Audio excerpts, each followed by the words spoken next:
Hari ini kita akan mencoba berbicara kembali tentang Kristus sentris dan mengapa kita perlu mengkhotbahkan khotbah yang mengarah kepada Kristus sentris.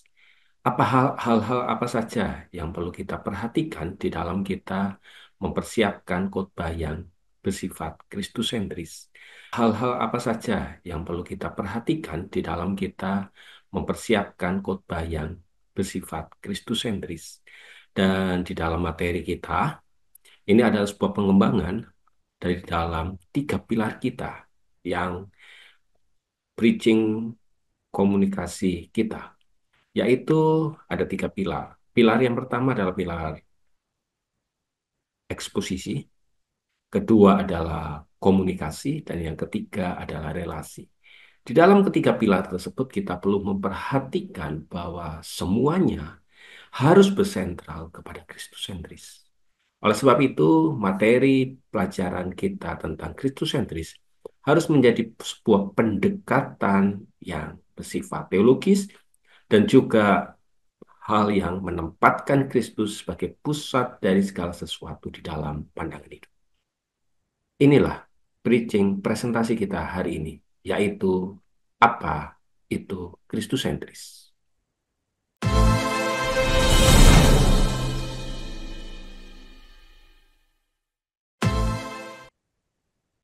Apa itu Kristus sentris? Kristus sentris atau Kristus sentris adalah suatu pendekatan teologis dan pandangan hidup yang bersifat lebih praktis, di mana Kristus itu ditempatkan sebagai pusat dari segala sesuatu, baik di dalam pemahaman secara teologis, pastoral, dan juga secara praktikal, tentu saja di dalam kehidupan keseharian kita, keseharian jemaat, keseharian begereja, maupun di dalam secara khususnya di dalam penyampaian khotbah atau renungan. Di dalam pendekatan secara Kristus sentris, baik di dalam Alkitab maupun kehidupan orang beriman, kita harus memahami dan menjalankan serta meneladani dan berfokus pada sebuah pribadi, ajarannya, dan karya Kristus sentris. Secara spesifik, pendekatan Kristus sentris ini akan mengakui bahwa yang pertama, Kristus itu sebagai pusat keselamatan. Di dalam pengorbanan, di dalam kebangkitan, perannya di dalam Kristus itu menjadi inti dari sebuah keselamatan umat manusia. Maka jalan menuju Allah harus dilihat melalui sebuah karya penebusan, melalui karya keselamatan dari sebuah pribadi yang disebut dengan Kristus. Itulah pemahaman pertama mengapa kita harus mengotbahkan, harus mencantumkan, harus meletakkan Kristus itu sebagai pusat dari segala sesuatu. Yang kedua, kalau kita memahami perjanjian lama dan kita perjanjian baru dan segala keisi pemahaman-pemahaman yang lain, teologi yang ada, maka Kristus adalah pusat pemahaman Alkitab. Penafsiran perjanjian lama, penafsiran perjanjian baru sehendaknya berfokus pada bagaimana semuanya menunjuk kepada sebuah penggenapan akan pribadi Kristus. Kristus sentris seringkali akan membantu kita memahami secara utuh, secara kompleks Alkitab. Mulai daripada kitab Kejadian maupun dari hingga kitab Wahyu. Pada akhirnya ini akan mengarahkan umat kepada kekaguman akan pribadi Kristus. Oleh sebab itu, karena kekaguman akan pribadi Kristus itulah yang akan menjadi sebuah teladan. Kristus sentris akan menempatkan ajaran, keteladanan hidup pribadi Yesus Kristus itu sebagai standar utama bagi kehidupan orang Kristen. Baik itu di dalam kasih, kerendahan hati, pengampunan, kebenaran, bahkan seluruh ke aspek pribadi Kristus itu menjadi titik sentralnya.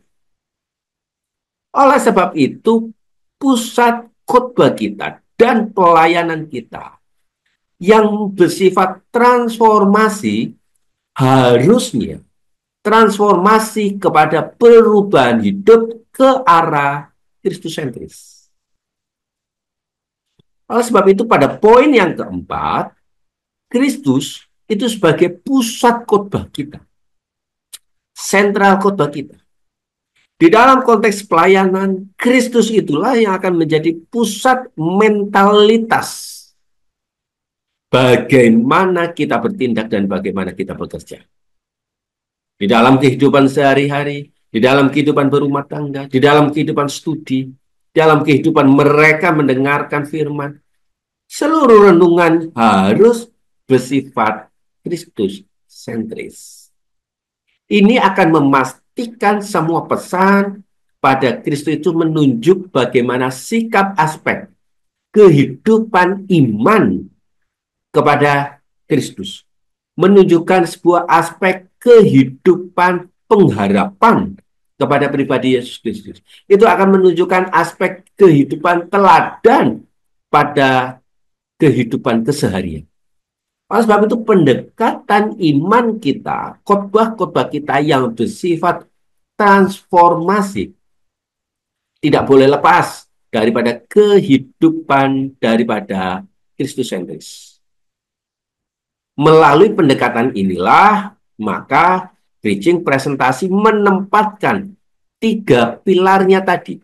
Eksposisi, relasi, dan komunikasi kepada titik pusat kita, yaitu Kristus sentris.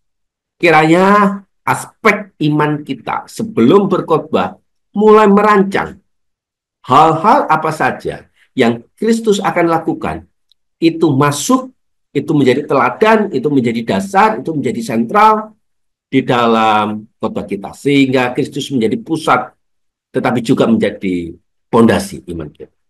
Kiranya alasan ini yang mendasari kita, mengapa kita mengkhotbahkan, hal ini menjadi alasan kita, mengapa kita perlu meletakkan Kristus, pribadi Yesus Kristus itu, di dalam pusat iman kita.